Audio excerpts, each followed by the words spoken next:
This is Make It Happen strategy number 8, overcoming obstacles.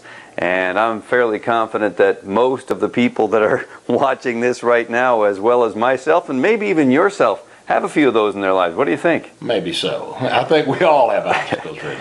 And so when we're talking about peak performance and overcoming obstacles, how do those two go together?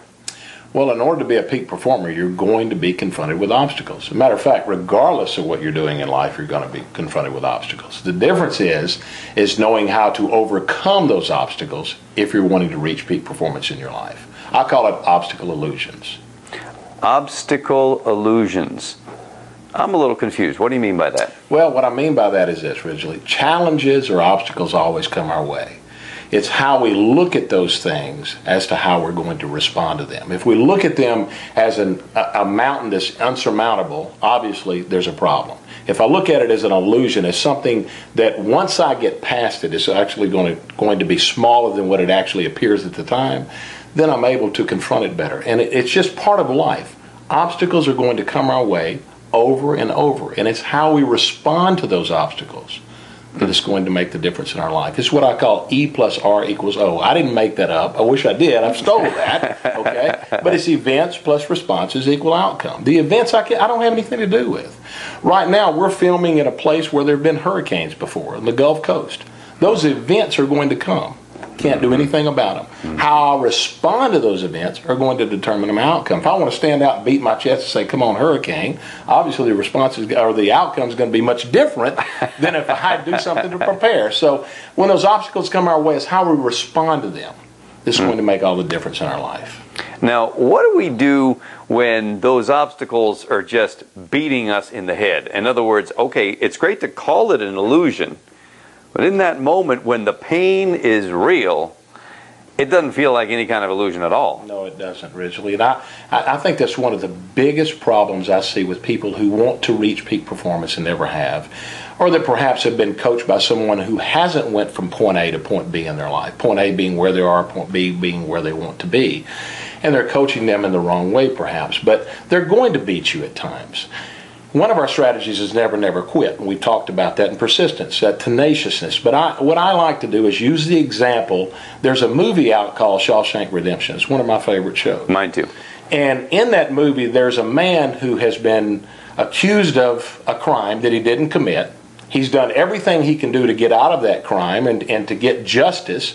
Hadn't been able to get it because he's in a corrupt system. He finally decides the only way to get through that is to escape. So once he starts to escape, he gets in this tunnel, and as he gets into the tunnel is full of human waste, disgusting matter, rodents, everything else. He's up to his waist in it. He's throwing up profusely. He eventually gets to a point where he can't see in front of him, and he can't see behind him. And even if he could see behind him, he can't actually crawl back. Obviously, if he could, he'd be facing consequences, but he can't. That's where we end up in life a lot of times. We end up where we can't see anything in front of us. It's dark. We can't go back. We're in a pile of mess. We either lie down in it and we die, or we continue. And in the movie, he continues to go, and go, although he can't see where he's going. He knows ultimately there's got to be an end to this tunnel. And ultimately there is. He sees light. He falls out. He washes off, and he finds freedom. That's what happens to us in life. We get beat down over and over and over. But the realization is, if you continue to go forward, eventually you're going to end up at a destination different than where you're at today. It's not stopping. It's not giving up. That's the secret, and that's the hard thing for so many people to do. And in overcoming the obstacle, no matter what, we have to somehow build that. We have to find it. How do we source that tenacious quality, that I'm going to keep fighting this obstacle until it's done? Where do we get that?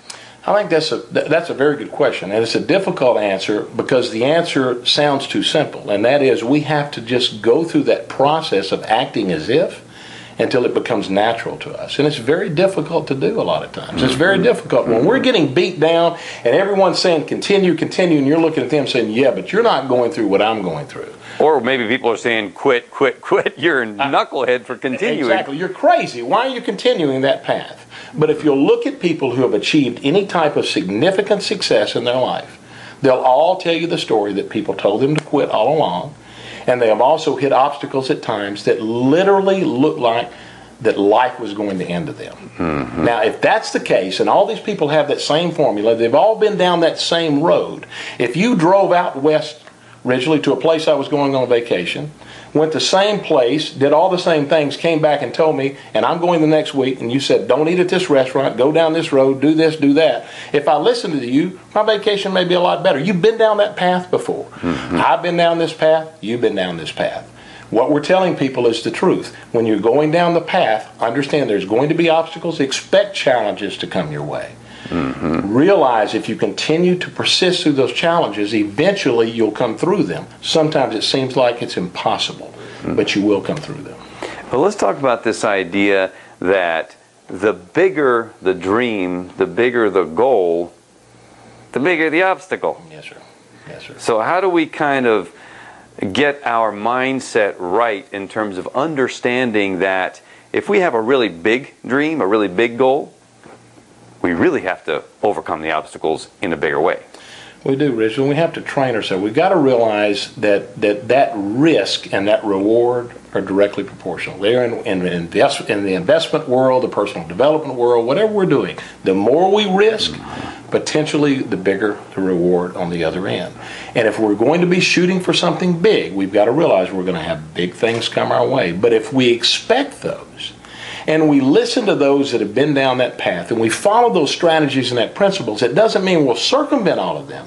It means that we'll be more prepared for them when that time comes. If I'm preparing for running a marathon, for instance, it's not going to make the marathon totally easy to me. It'll just let me be more prepared to be able to finish that marathon, but there's going to be obstacles along the way. Same thing in life. We've just got to prepare.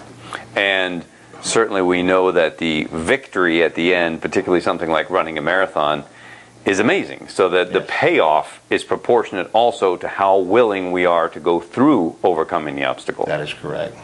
So, few last words to everybody out there that's watching saying, yeah, he's right. What do I need to do to prepare myself? How do I need to get myself ready to take on these big obstacles? I would say first, look at yourself and try to break the bad habits of where you're at. Make the changes that you need to make in your life.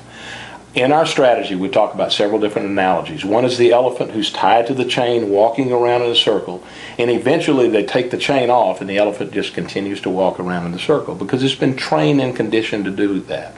We are the same way. We've been trained and conditioned to do certain things, to give up at certain times, to say no, to listen to somebody who says quit, whatever the case may be. We've got to change the way we look at things, and when we do that, the things we look at will begin to change. Very nice. That is strategy number 8, overcoming obstacles. We'll see you again for the next one.